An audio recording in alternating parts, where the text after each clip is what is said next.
అత్యాధునిక labs, international collaborations, advanced placements. మీ dream career ని రీచ్ అవ్వడానికి మీ best choice Godavari global university. ఇప్పటికే చాలా విమర్శలు చేశాయి మీ మీద. ఇన్ఫాక్ట్ ఈ టాపిక్ చూసి వాళ్ళు ఏమంటారా అని మాకు కూడా ఒక విధమైన, అంటే మీరు అమ్మాయిలను చిత్రీకరించి వాళ్ళ బాడీ మీద పెట్టే ఎవరికైనా ఏ మాత్రం ఇంగిత జ్ఞానం అన్నా, నేను కేవలం అమ్మాయిల్ని పొగుడుతున్నాను, ఆరాధిస్తున్నాను, అమ్మాయిల కన్నా గౌరవం నేను దేవుడికి కూడా ఇవ్వను. అదొకటి అర్థం అవుతుంది. కానీ కల్చరల్లీ మన దేశంలో అమ్మాయిల అందాన్ని పూజించడం అనే కాన్సెప్ట్ ఇంకా జీర్ణించుకోలేకపోతున్నారు చాలా మంది. చెప్పను, కొంతమంది గొడవ చేసేవాళ్ళు కొంతమంది. బట్ యాజ్ అ కల్చర్ ఇంకా ఓపెన్నెస్ ఉందంటారా? అంటే యాక్సెప్ట్ చేసుకుంటున్నారు. కానీ attraction of a man for a man towards a women అనేది అది నేచర్ డ్రివెన్ ఆస్పెక్ట్. అది మనం సృష్టించింది కాదు. నేచర్లో ఇంక్లూడింగ్ యానిమల్స్లో the attraction of the opposite sexes అనేది, అంత గొప్ప సింహం కూడా రోజు చేసి చంపేది కూడా ఆడసింహం చూడగానే తోక ముడుచుకుని అది అయిపోతుంది. So that is the power of the female. So అది ఒక యాసెట్గా తీసుకుని అమ్మాయిలు ఆనందించాలి. కానీ నన్ను ఇలా చూస్తారా అనేసి చేయటం అనేది ఒక రిలీజియస్గా, మారల్గా, ఒక సోషల్ వాల్యూస్లో వాళ్ళ అందాన్ని వాళ్ళు పక్కన పడేసి వాళ్ళకున్న యాసెట్ని డౌన్ ప్లే చేయటం అనేది ఒక కుట్ర పనింది రిలీజను, సొసైటీ. అది ఫ్రీ చేసుకున్నప్పుడు నేచర్ ఆస్పెక్ట్లో ఉంటే వాళ్ళ సెక్షువాలిటీని కానీ వాళ్ళ అందాన్ని ఒక వెల్త్గా తీసుకోవాలి, అంతే తప్ప అపార్థం చేసుకోకూడదు. అమ్మాయిలు మీరు చెప్పినట్టు కూర్చుని ఎదురుకుండా బొమ్మలాగా, షోకేస్లో బొమ్మలా ఉండి మీరు ఆరాధించుకుంటూ పోతే వాళ్ళు చూసి ఏమి మాట్లాడకుండా, చలనే లేకుండా, చివరికి అమ్మాయిలు తింటే కూడా మీరు సహించలేరు. అంటే concept of a girl eating food అంటే పాయింట్ అంటే, నాకు అమ్మాయి అనేది నేను దేవత అన్నప్పుడు అని అనిపించినప్పుడు, దేవతలు మనుషులు చేసేది ఏమి చేయకూడదు అనేది నా ఫీలింగ్. అయితే of course I understand the human being, it is natural. అది క్వశ్చన్ అది కాదు. అప్పుడు నేను ఫర్ ఎగ్జాంపుల్ ఒక అమ్మాయితో నేను ఒక రెస్టారెంట్కి వెళ్ళాను. రెస్టారెంట్కి వెళ్ళి నేను ఎంత సెన్సిటివ్ అంటే, ఒక అమ్మాయి అందానికి, ఇప్పుడు ఒక మిర్రర్ ఉంది అక్కడ రెస్టారెంట్లో. ఆ మిర్రర్లో మా ఇద్దరి రిఫ్లెక్షన్ వస్తే నా మొహం ఫ్రేమ్ని చెడగొడుతుంది ఆ అమ్మాయి అందం ముందు.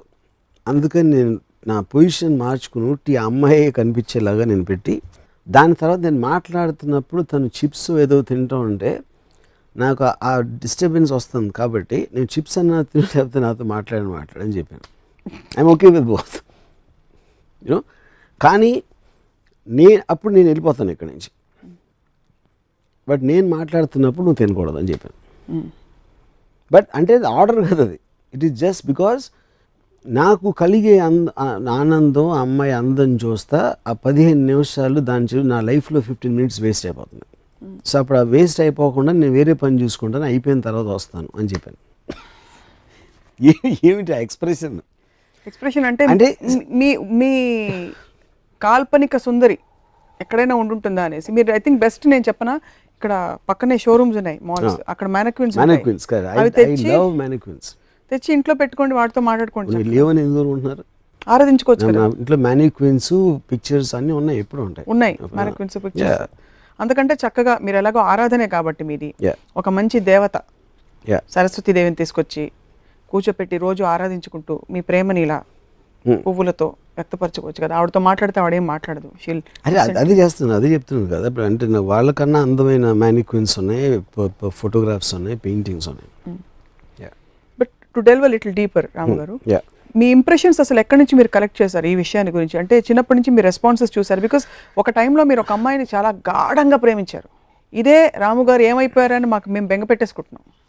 ఓకే, కానీ అది మీరు సపోజిషన్ చేస్తున్నారు. అది ఏమిటి గాఢంగా ప్రేమించడం అనేది? ఫస్ట్ ఆఫ్ ఆల్ అది ఒక మెజర్మెంట్ పాయింట్. గాఢంగా అంటే ఏంటి, దాని మీనింగ్ ఏంటి? ఒకటి. రెండోది, నేను ఒకటేసారి కాదు చాలాసార్లు ప్రేమించాను.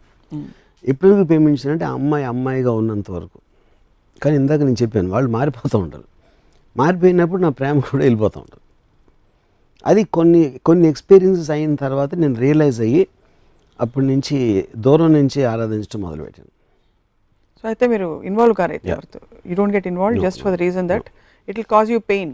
yes, because your perfect mirror will get broken into pieces in no time. Disappointment, frustration వస్తుంది. అందుకని బుద్ధుడికి జ్ఞానోదయం అయినట్టు నాకు కూడా అయ్యి, ఇన్ ఆల్ యువర్ రిలేషన్షిప్స్ మీరు ఇంత బొమ్మలాగా అమ్మాయి ఉండాలంటే యూజువలీ మెదడు లేని డంబ్ స్త్రీలు. కానీ అలాంటి మిమ్మల్ని ఎరిగిన మా అందరికి కూడా వాట్ వీ ఫీల్ ఇస్, మీకు కొంచెం కొద్దో గొప్ప తెలివితేటలు ఉండే వాళ్ళంటే కొంచెం ఒక విధమైన గౌరవం అది స్త్రీలలో ఉన్నా కూడా అని. That's what we feel. 2 points ఉన్నాయి ఇక్కడ. ఒకటి, డంబ్ అనేది అర్థం లేనిది, స్టూపిడ్ మాట్లాడటం అనేది డమ్. మాట్లాడుకుంటూ ఉండటం అనేది అది ఏదైనా ఒక ఫిజికల్ రిస్ట్రెయింట్ అని నేను చెప్పట్లేదు. అది అర్థం చేసుకుని ఒకళ్ళకి నా మీద ఎలాంటి ఇమేజ్ ఉందని ఇమేజ్కి ప్లే చేయడంలో ఏం తప్పలేదు. సో అప్పుడు అది డమ్నెస్ నుంచి రాదు, ఇంటెలిజెన్స్ నుంచి వస్తుంది అది, ఆ ఆస్పెక్ట్ అనేది. సో మీరు ఒక అమ్మాయితో ముందు చెప్తారా, నాకు నువ్వు వినకూడదు, మాట్లాడకూడదు, నువ్వు ఇలా ఉండాలి అలా ఉండాలి అని చెప్పి మీ ఎక్స్పెక్టేషన్ సెట్ చేసేస్తారా ముందే? అంటే అమ్మాయిని ఎనీ కెపాసిటీ, అది it can be relationship on personal front or professionally.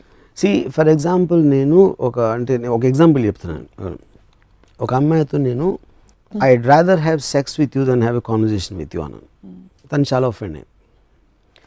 కానీ ఆ పాయింట్ ఏంటంటే అప్పుడు నేను చెప్పానంటే, బ్రదర్ ఇప్పుడు నువ్వంటే ఏంటి, నువ్వు నీ బాడీ కాదు, లేకపోతే నీకు బ్రెయిన్లో ఐడియాస్ ఉన్నాయి, థాట్స్ ఉన్నాయి, వాటి నుంచి నువ్వు పర్సెప్షన్ నువ్వు చూస్తున్నావు.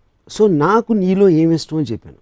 నువ్వు అన్నా హజారే మూమెంట్ మీద నీ ఒపీనియను, లేకపోతే నీ రూమ్ ఇంటీరియర్లో ఏం కలర్ కర్టన్ వేస్తే బాగుంటుంది అనే నీ అభిప్రాయాలు, లేకపోతే మీ పక్కింట్లో కుక్క అరుస్తూ ఉంటే నీకు చిరాకు వస్తుందని నువ్వు కంప్లైంట్ చేసే విషయాలు, వీటన్నిటికన్నా చాలా గొప్పదే నీ అందం.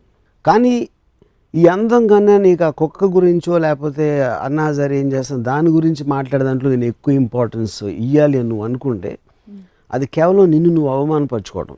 నీకున్న అసలు యాసెట్ని మర్చిపోయి అర్థం లేని సంబంధం లేని యాసెట్ల మీద మన టైం వేస్ట్ చేయటం అనేది అది నువ్వు కించపరచుకోవటం అని చెప్పాను. అప్పుడు తనకు అర్థమైందో లేదో నాకు తెలియదు, కానీ అప్పటి నుంచి మాట్లాడటం మానేసింది తను. మీ ఎక్స్ప్రెషన్ ఏంటి నాకు అర్థం కావట్లేదు స్వప్న. నేను చెప్పిన దాంట్లో కొంచెం అన్న పాయింట్ ఉందా లేదా? నిజం నిజం నిజం నిజం చెప్పండి. కొంచెం ఎంత ఎంత ఎంత ఎంత కొంచెం నిజం ఉంది. Thanks, my point is made. Yeah, but see as a culture like I said, మనం ఇప్పుడు వర్మ గారికి మాత్రమే ప్రపంచం ఉంటూ విడిగా ఉండదు. అది ఉంటే కనుక మీకు మాత్రమే ఉంటుంది, మీరు మాత్రమే ఉంటారు, మీరే ఆడియన్స్, మీరే డైరెక్టర్, మీరే యాక్టర్. కానీ ఇప్పుడు మెయిన్ స్ట్రీమ్ సొసైటీలో ఇప్పుడు సిన్స్ రామోయిజం అనే కాన్సెప్ట్ కేవలం మీ భావజాలం మాత్రమే కాదు, ఏదో విధంగా మనుషులని కొంతైనా ప్రభావితం చేస్తుందని అనుకుంటున్నాం కనుక అమ్మాయిల పాత్ర నిర్మాణాత్మకంగా మారుతున్న ఈ రోజుల్లో మీరు కేవలం బ్యూటీ అంటే ఎలా? ఇందాక ఏమన్నాను, they two are separate things. స్కిల్లు అమ్మాయి పాత్ర అని ఇందాక చెప్పాను, ఉసామా బిన్ లాదెన్ పట్టుకుంటానని. There are soldiers working. అంటే ప్రతి మగవాడు చేసే ప్రతిదీ చాలా చోట్ల అమ్మాయిలు బెటర్గా చేస్తున్నారు, which is a proven fact. But that is of course, but that is nothing to do with their sexuality. ఆ జెండర్కి సంబంధించిన ఇది విషయం కాదు, స్కిల్కి సంబంధించింది. బట్ మీరు ఏ రోజైతే స్కిల్కి 5 మార్కులు ఎక్కువ వేస్తారో, ఇప్పుడు నేను మ్యాక్సిమం రెస్పెక్ట్ ఇందాక చెప్పిన ఎయిన్ ర్యాండ్ నేను మామూలుగా చాలా నాన్ ఎమోషనల్ పర్సన్. నేను Ayn Rand documentary sense of life అని చూసి, ఒక అమ్మాయి 20th ఇయర్లో రష్యన్ ఇమిగ్రెంట్ న్యూయార్క్ వచ్చి తను సాధించిన డాక్యుమెంటరీ చూస్తే నాకు నిజంగా నా కళ్ళు నీళ్ళు వచ్చేసినాయి. అంటే ఒక రకమైన హ్యాపీనెస్, ఒక ఎమోషనల్ అప్సర్జ్ తోటి. ఒక విధంగా చూస్తే ఐ డౌట్ ఇప్పుడు ఐన్ ర్యాండ్ ఒక మగోడై ఉంటే నాకు అలా వచ్చేదని. కానీ డిఫరెన్స్ ఏంటంటే అప్పుడు 1930 40 ఆ టైంలో అబ్సల్యూట్లీ ఫీమేల్ సెక్స్ అనేది అసలు ఏ విధంగా అంటే లిబరలిజం కానీ విమెన్ అప్లిఫ్ట్మెంట్ అనే రాని రోజుల్లో ఒక అమ్మాయి అంత స్టేజ్కి వెళ్ళింది అంటే అది ఎక్స్ట్రాడినరీ. అంటే ఒక అండర్ డాగ్ ఎలిమెంట్ రైజ్ అయినట్టు. సో ఆ ఎలిమెంట్ ఒకటి యాడ్ అవుతుంది, ఎందుకంటే వీకర్ సెక్స్ అనేది ఒక సోషలాజికల్గా జెండర్ మీద ఇది ఉంది కాబట్టి వీకర్ అనేది ఆబ్వియస్లీ మీకు అండర్ డాగ్లోకి వెళ్ళిపోతుంది. అవును.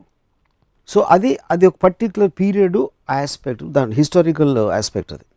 కానీ ప్రెజెంట్ డేలో ఒక 20 ఏళ్ళ అమ్మాయో లేకపోతే వాట్ ఎవర్ ఏజ్ గ్రూప్ నేను చెప్పేది, దాంట్లో నేను obviously the men and women are almost equal world over most of the countries.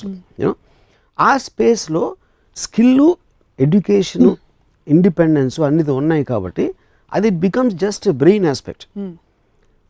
కానీ అమ్మాయి అనే సెక్షువల్ జెండర్ ఆస్పెక్ట్ అనేది ఒక పర్టికులర్ ఒక ప్రత్యేకమైనది. దాని గురించి మాట్లాడుతున్నాం. సో మీ ఫోకస్ మీరు జూమ్ ఇన్ ఈ విషయంలో మాత్రం మీరు జూమ్ ఇన్ అక్కడ మాత్రం ఉంటారు, నో జూమ్ అవుట్ ఓన్లీ.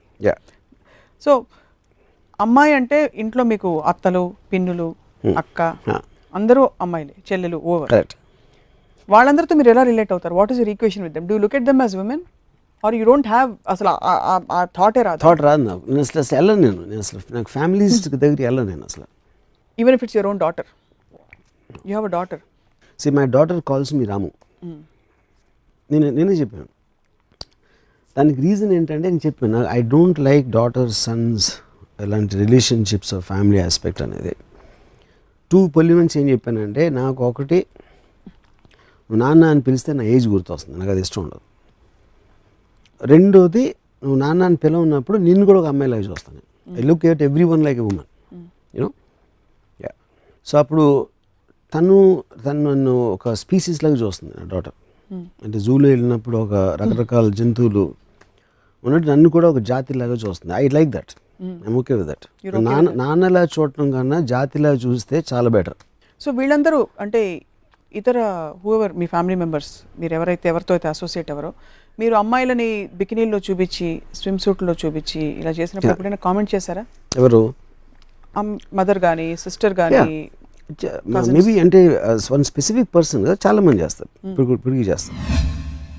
నేను మామూలు మనిషిని అని నాకు తెలుసు, కానీ నేను సూపర్ మ్యాన్ అని ఫీల్ అవుతాను. డైరెక్ట్గా ఇవాళ నా షాట్లోనూ అందంగా కనిపించావని చెప్పగలిగారా? ఆవిడ థైస్ ఫోర్గ్రౌండ్లో క్రాస్ వెళ్తాయి మన కెమెరా. ఆ ఒక్క షాట్ కోసం నేను 17 సార్లు చూసాను ఆ సినిమా. పెదాలు బాగున్నాయంటే పొయిటిక్గా కనిపిస్తుంది. కరెక్ట్. తొడలు బాగున్నా అంటే నా వరల్డ్లో అమ్మాయిలు ఇలా ఉండాలి. ఫస్ట్ ఆఫ్ ఆల్ నేను మీకు ఇప్పుడు అమ్మాయిగా కనిపిస్తున్నాను, అబ్బాయిగా కనిపిస్తున్నాను, అసలు ఎలా కనిపించట్లేదు.